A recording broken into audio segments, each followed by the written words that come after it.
Jake Paul recently put a video out on his Instagram of him in a hospital bed. Let's check it out. All right, Jake, I'm filming. So guys, I'm in the hospital. I had an accident. I'm still gonna be able to fight August 6th, so get your tickets at msg.com before they sell out. But I broke my back carrying the promotion for this event. It's broken. Oh, Jake, you good? Nurse! Jake, Nurse, you more good? morphine! Oh my God. I broke my back carrying the last 5 fights promotion. You're used to this. My opponents never sell shit. Oh, it hurts! Do something. It hurts! Mouth to mouth. These motherfuckers never sell shit! They couldn't sell a pen to a writer! I was definitely worried seeing Jake Paul in that hospital bed for that first little bit, but it turns out he turns this into a situation to promote the fight and say, hey, every fighter that I've chosen, they pretty much suck when it comes to promoting these fights. It's all just on me on promoting this stuff. I broke my back carrying the last 5 fights promotion. You're used to this. My opponents never sell shit. Oh, it hurts! Do something. It hurts!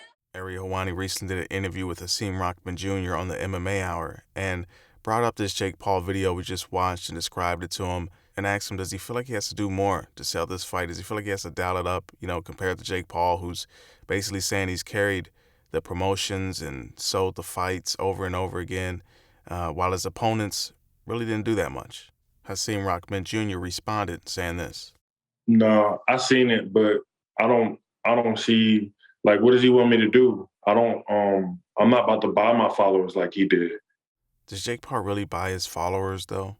I mean, I wonder if he does. I mean, I don't know, honestly. Like, let me know in the comments below you think Jake Paul buys his followers. I'm not about to put out, BS content. I'm real. People in the boxing game know me. They know I'm real. They know I keep it real. And I'm not stupid to his level with no games. Rahman definitely seems chilled out. He's got that tunnel vision on his fight. Not trying to feel Jake Paul's antics. He's just trying to stay focused, get the fight done, and get out of there. I don't have to make no fake videos to sell a fight.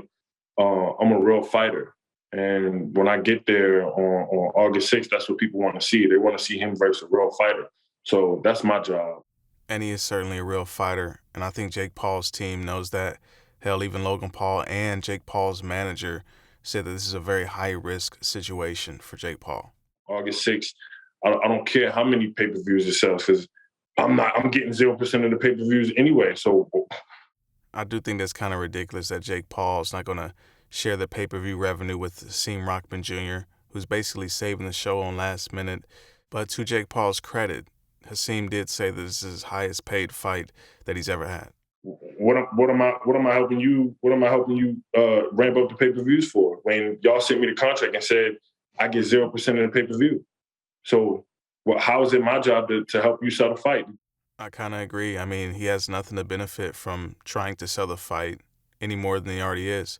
He's not getting any pay-per-view revenue from it. He's going to get paid the same regardless. You wanted 100% of the pay-per-view, so you sell 100%. Do your thing. Keep buying followers. Keep putting this facade out there like you're just this big deal. He's going to have a boatload of excuses come August 6th. Jake Paul definitely picking a challenging matchup. I mean, do we got to give this guy credit? I mean, Jake Paul, he could have picked some guy who wasn't, a heavyweight or bigger than him, but he did. I mean, Jake Paul's looking for a challenge. And I'm just going to have, I'm going to take everything he's got going on. It's going to ride over to my way like it should have been. And I feel like this is just the catapult that I needed in my career to get to a world title. I mean, we could say a lot of things about Jake Paul, but one thing we can't say is that he doesn't bring a lot of eyes, doesn't bring a lot of views. So, inshallah, I'm going to be there on August 6th and I'm going to have my hand raised. Tell me what you guys think of this in the comments below. Do you think Hasim Rahman Jr. is going to do enough to get the job done? Or do you think Jake Paul is going to pull another, well, we can't say upset because he's the favorite right now, which is pretty crazy. But, yeah, let me know who you think's going to win in the comments below. That's it for this one, and I'll see you guys on the next one. They couldn't sell a pen to a writer!